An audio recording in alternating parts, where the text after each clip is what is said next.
Guys, நிறைய பேர் வந்து கேட்டிருந்தீங்க அக்கா வந்து மட்டன் சுக்கா, மட்டன் பெப்பர் மசாலா ஏதாவது ஒரு கழுதை வந்து நீங்க எப்படி செய்வீங்க அப்படின்னு சொல்லி கேட்டீங்க. இப்போ வந்து நான் உங்களுக்காக வீடியோ போடுறேன். இந்த பாருங்க, முட்டை ஒரு துளி கூட கசங்காம பிசங்காம வந்திருக்கு.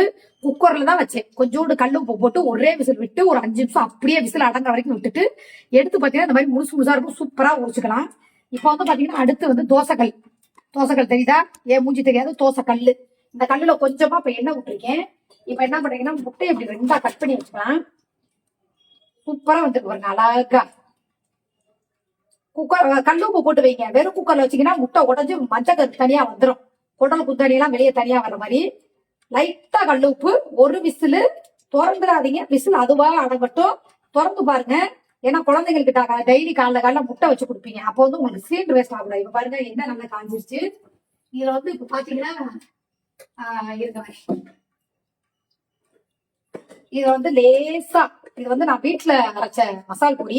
எல்லா மசாலுமே இதுல கலந்துருக்கு. அதனால இப்ப ஓரமா கொஞ்சமா, சரிங்களா, ஒரு 1/2 டீஸ்பூன். 3 முட்டையா 6 பீஸ் வரும். அது கொஞ்சம் வந்து லைட்டா வந்து காஷ்மீர் சில்லி, ரொம்ப போடாதீங்க, அவ்வளவுதான். லைட்டா ஒரு துளி பிஞ்சு. இது வந்து லைட்டா மல்லித்தூள். ஓகே, இதுவே ஜாஸ்திதான் விழுந்துருச்சு. அதுக்கப்புறம் வந்து பாத்தீங்கன்னா பெப்பர் பொடி. பெப்பர் பொடி எவ்வளவு வேணாலும் போட்டுக்காங்க. பாத்துருங்க, பெப்பர் பொடி அவ்வளவுதான் இருக்கு. அதனால கழுவ போட்டுருவோம். அதுக்கப்புறம் வந்து பாத்தீங்க அப்படின்னா லேசா உப்பு. 6 முட்டைனா அந்த 6 முட்டை பீஸ்க்கு ஏத்த உப்பு. அதுக்கப்புறம் பாத்தீங்கன்னா முட்டை வாயு நிறைய இருக்கும். அதனால என்ன பண்ணீங்கன்னா லேசா பெருங்காயம். லேசா பெருங்காயம். இப்ப என்ன பண்றீங்கன்னா தோசை திருப்பி, எங்கடா தோசை திருப்பியா காணா? எங்க வீட்டு அவசரம் திறந்த பண்ணி இது எல்லாத்தையும் இப்படி எண்ணெய்க்கு விட்டுருக்கோம். தெரியுதா? இப்படி காட்டுறேன். நல்லா இந்த எண்ணெயை வந்து இந்த பச்சை வாசம் போற மாதிரி நல்லா வதக்கிக்கோங்க. எண்ணெய் பார்த்துக்கோங்க, நான் எண்ணெய் கம்மியா தான் விட்டுருக்கேன். இந்த மசாலா நல்லா எண்ணெயில வதங்குற மாதிரி, பச்சை வாசம் போற மாதிரி நல்லா போட்டு நல்லா கட்டிக்கோங்க. கட்டிங்களா? அது லைட் வந்து எண்ணெய் வந்து கொஞ்சம் கம்மியா இருக்கு. ரொம்ப ஊத்திடாதீங்க எண்ணெயை.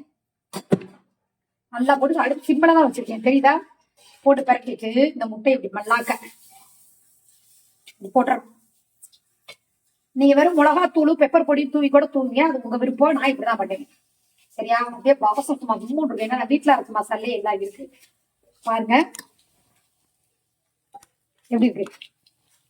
அப்படியே மெதுவா அழுகாப்புல அப்படியே திரும்பி போடுங்க. மெதுவா திருப்புங்க. அடுப்ப ஸ்லோ பண்ணி வச்சுக்கோங்க, ஏசிடாதீங்க. அப்படி போட்டாச்சா? அப்படி போட்டோன்னா அடுத்து இந்த முட்டை ஒரு நிமிஷம் இருங்க. இங்க பாருங்க, இப்படி விட்டுட்டு ஒரு 2 நிமிஷம் அப்படியே விட்டுருங்க. சிம்ல அடுப்ப ரொம்ப ஸ்லோவா குறைச்சிருங்க. குறைச்சிட்டு அப்படி பரட்டினோம்னா மசாலா பாருங்க கரெக்டா போச்சா? வேஸ்ட் எல்லாம் ஆகவே ஆகாது. இப்படி போட்டு நல்லா அப்படி சுத்தி சுத்தி பரட்டி விட்டு இப்படி எடுத்துட்டு இப்படி அடுப்பு ஆஃப் பண்ணிருங்க.